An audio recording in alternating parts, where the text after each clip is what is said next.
Hello everyone, welcome to Rajeshwari's Commerce and Management Study Hub. I am Rajeshwari here. Let us discuss today the departmental account. So, have you visited hospitals? What you have observed? Bank, departmental store, automobile.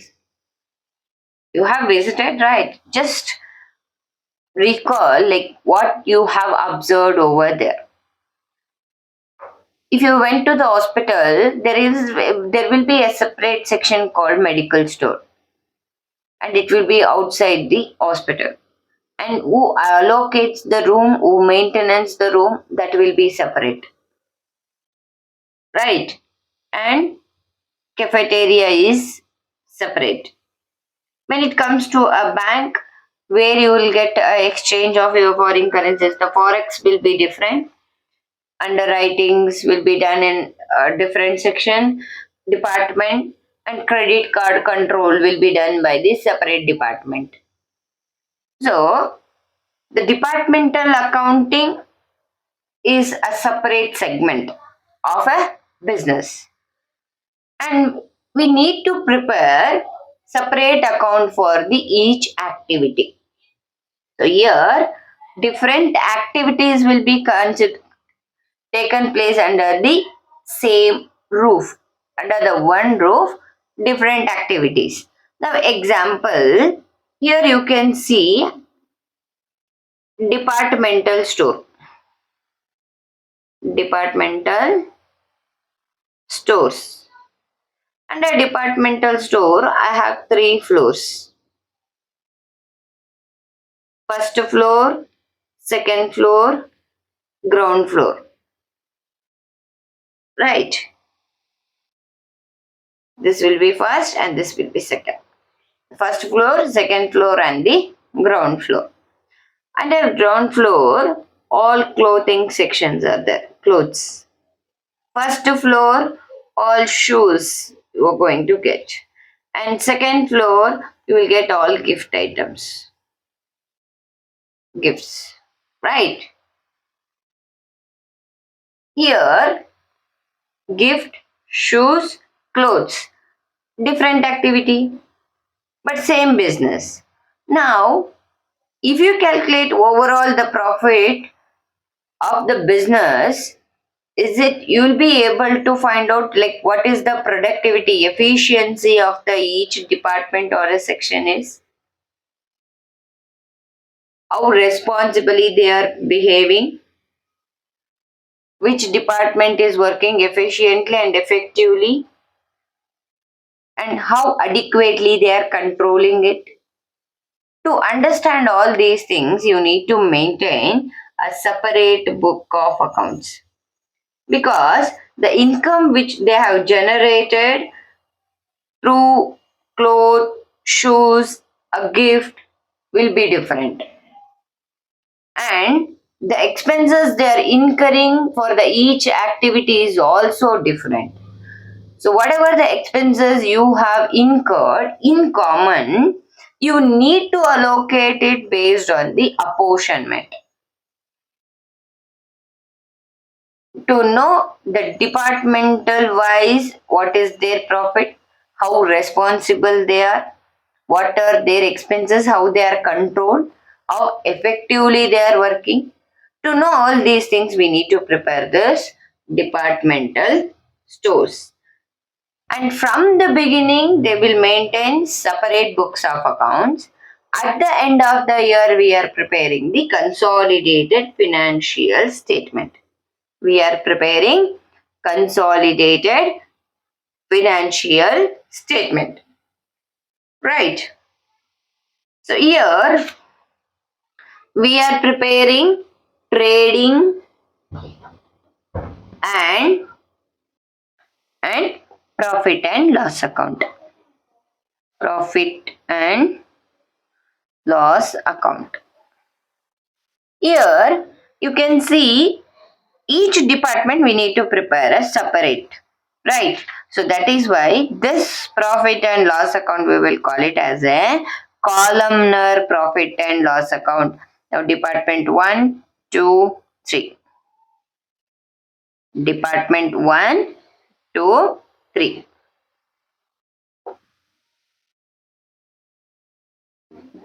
Right. Now, first we are preparing trading account. Then we are preparing the profit and loss account, followed by profit and loss account. So under trading account, trading means what? Whatever you are buying and selling. Now, how you will purchase materials? First you will check, do you have any the materials which are left out previously? The remaining materials are there or what, you need to check it out. That is called as your opening stock if it is there. The previous year or month closing stock will be the current year's opening stock. Then in addition you need to make a purchases. And always when we are recording the purchases, we will record net purchase. How we will get net purchase? Less returns. Less returns. Then we will get the net purchase. After that, any expenses which you have incurred, right? So those we are recording. That is wages. And your left hand side is debit side and your right hand side is credit side. Remember this, wages. And all other the expenses which are directly incurred. When if you are a manufacturer, the expenses whatever you have incurred while converting our raw material into finished product, those expenses are called direct expenses. If you are a retailer or wholesaler, you are purchasing in bulk, then you are getting into your showroom till you are in bringing it to the showroom. No, the expenses whatever you have incurred, those expenses will be called as your direct expenses. Once it is came to the your business and it is ready to sell, when you are selling, no, those expenses whatever the selling expenses you are incurring, those expenses are called the indirect expenses. Okay. Two other direct expenses we are recording. Now here we have one more transaction, it is called interdepartmental transfer. Interdepartmental transfer. How you are treating this interdepartmental transfers? Now example, we have two department P and Q. P and Q is two departments. Now Q department is requested for P department for the sum of the materials. Okay, requested. Now they are sending materials to Q. When P is sending, Q is receiving. Receiving, right? Now this sending will be considered as a sales. Sending will be considered as a sales and we'll record it under credit side. We are recording under credit side. The receiving, it is came to the business, your department. So what it is? It is a purchase. It is a purchase. Purchases we are debiting. Is it clear? When you are transfer, interdepartmental transfer. So we will record that as a, if you have purchased or you have received from another department, that it will be departmental transfer. Okay, if now here we have recorded purchase, now credit side we are recording sales. Right. See here you can apply the journal entry rule also. If you have not watched my basic accounting video, kindly watch to get the concepts clear. Right. So all everywhere we are applying same rule. The rule will never change. However, higher studies you are doing or whatever accounts you are preparing, the basic rules remains the same. Here, any asset, what is real account rule is debit what comes in, credit what goes out. We are debiting all the purchases. whatever coming into the business, and we are crediting whatever is going out, right? And it is, you take it for the income and expenses, that is nominal account. Debit expenses, credit incomes and gains. Is it clear? Be clear with the rule, okay, and the concept. It is most important. By sales, by, now transfer. What is this? This transfer is, you have sent to another department. This is sent and this is received. Okay. Department transfer. Now closing stock. Here we have recorded opening stock. No. The closing stock, whatever is remaining, that we are recording. Okay. Closing stock. Now, if our credit is more, then the balancing figure we are recording under the debit side, that is gross profit carry down. Gross profit carry down. If your debit exceeds the credit, then we will record it as gross loss carry down. Okay. Now, we'll continue. We follow with the profit and loss account. Are you clear with this? Understand never ever by heart. ಯಾವಾಗಲೂ ಅಷ್ಟೇ ಕಲಿಯುವಾಗ concepts ನ clear ಮಾಡಿಕೊಂಡು ಕಲಿಬೇಕು, by heart ಮಾಡಬಾರ್ದು. By heart ಮಾಡಿದ್ದು ಬರೀ class ಮುಗಿಯೋವರೆಗೂ ಇರುತ್ತೆ, ಎಕ್ಸಾಮ್ ವರ್ಗೂ ಇರುತ್ತೆ. But these are the subject which you need for your lifetime, right? That is why understand the concept. Okay, now here whatever the profit we have carried down, no, that we will brought down by GP brought down. Carry down ಮಾಡಿದ್ರಿ balancing figure ನ, ಆ balancing ನ brought down ಮಾಡಿದಿರಿ.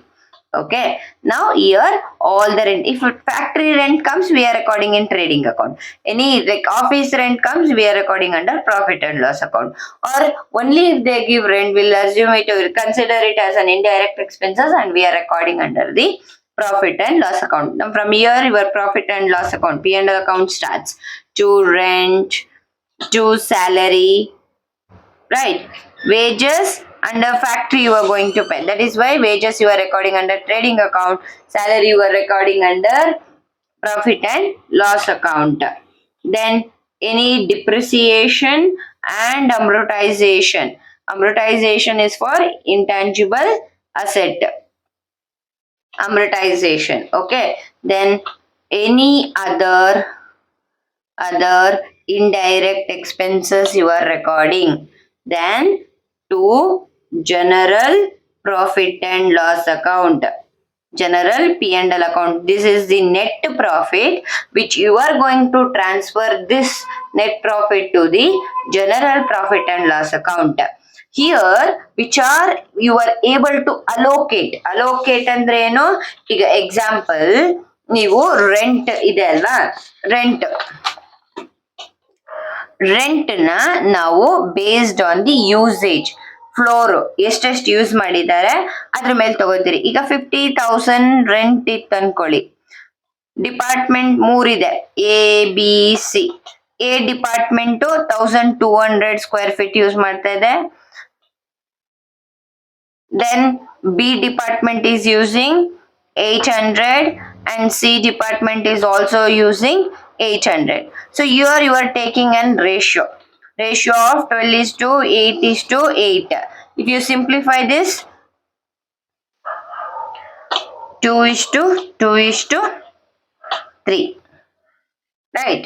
So 3:2:2. In this proportion you are allocating the rent. That is what is called the allocation.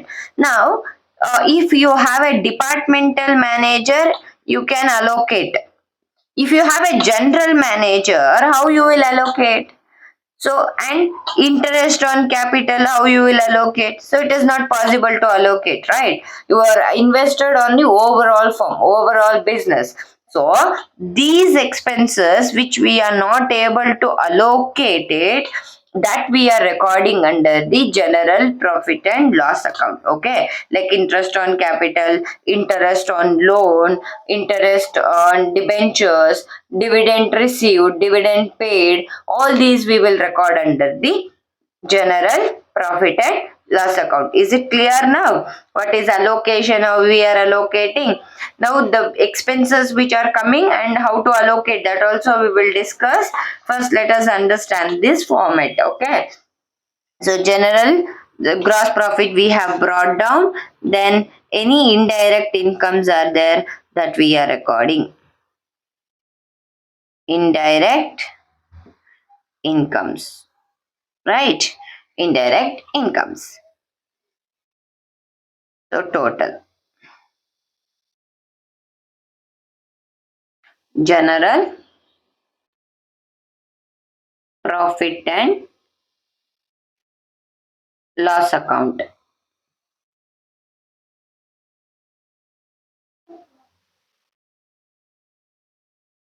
Here only one amount column. See the expenses which we are not able to allocate, we are recording here. That is why only single amount column. That is called singular method. Okay. Here the profit whatever we have earned, here the net profit, here general profit and loss account we are debited, so we are transferring this to the credit side of the general profit and loss account. Departmental profit and loss account, that is net profit we are transferring. Okay, net profit we are transferring, and here to general expenses, all the expenses we are debiting, credit to general expenses. To interest on capital, interest on capital is an expense to the company. Because why? Because we have a business entity concept, the owner and the business is separate. To interest on debentures, interest on debentures, interest on loan. When you are doing a business without borrowing loan, you won't be able to do, you have to take loan sometimes. So then in those cases the interest on loan will be debiting to the general profit and loss account. Now to capital account. Capital account. So whatever the net profit we are transferring to the balance sheet, we are transferring. Okay. Yes. Here the departmental net profit is there. No, each department we will take it. We'll sum it up and we are considering after adding all the department, like department one profit, two profit, three profit, all the three profit together we are going to consider. Now, what are the expenses and what basis we are going to allocate? Now, example, purchase related expenses will come. That is freight, carriage inward, duty, octroi or any discount received while they are purchasing materials, they have received some discount. In those cases, we will allocate these expenses based on the net purchase. So, what are the expenses? The expenses which are related to the purchase expenses, we'll call it this as freight, carriage, inward, duties, octroi, and discount received. This we will allocate on what basis? The apportionment of net purchase. Net purchase means purchase less returns. Then any sales related expenses, sales expenses, that is, or any advertisement, because we need advertisement for sales. Advertisement, carriage outward, then bad debt, because when we sell on credit basis our customer debtors will be there, right? Bad debt will arise. Any discount allowed, then manager salary, provision for discount, all these are we are apportionating based on the net sales. Then expenses like machinery, we have fixed assets, so on these machineries, insurance or any repair, insurance, repairs, Depreciation we will allocate based on the value of the machinery. Value of machinery. And expenses related to the electricity, what we will do on what basis? Electricity we will take it based on the meter reading, or light which they have used, or sometimes based on the space which they have occupied. Okay. And insurance expenses we will take it on the basis of value of the stock or area occupied. Value of stock or the area occupied we will consider. Okay. And welfare expenses, any expenses related to employees based on the number of employees we are taking. Okay. Welfare expenses based on the number of employees we will take it, but not last but not the least, that is power, we'll take it on HP, that is horsepower. Okay. Understood. Now goodwill we are not going to consider. Preliminary expenses we are not going to consider because we won't be able to allocate it. Those are all. The goodwill means what? It is a complete fame of name and fame of the company. Right. So overall business firm value we are going to consider. That is why we won't reallocate it on single department. Preliminary expenses are the expenses which arises during the registration time, before starting the business. Okay. That is why it is those expenses we won't be able to allocate it. Is it clear? I hope you all understood what is departmental account and what are the features of this departmental account. Why, if we are preparing like this separately, what are the features we are able to recognize all income and expenses of each department separately, right? Then we are able to applicate the responsibility accounting says the concerned department should take the responsibility to have a control on their expenses. So this reflects the responsibility accounting, and here each department we will consider as a separate responsibility center. They are responsible for their work, right? Then, and this provides complete information for the internal stakeholders of the company and helps in drafting the department's trading and profit and loss account. And you will be able to analytically analyze each department. You will get analytical analysis because each department separately you have done, and you will be able to ascertain what is the operating result, their efficiency of concerned department, and it is easy for you to compare the financial performance among the departments, how well they are performing. Okay. And this helps for management to take the decision also. I hope you all understood. Now, thank you for watching. Have a great day. In upcoming classes, I'll upload videos, problems on the departmental account. First, be clear with the concepts. Okay. So, learning always incomplete, it should take place.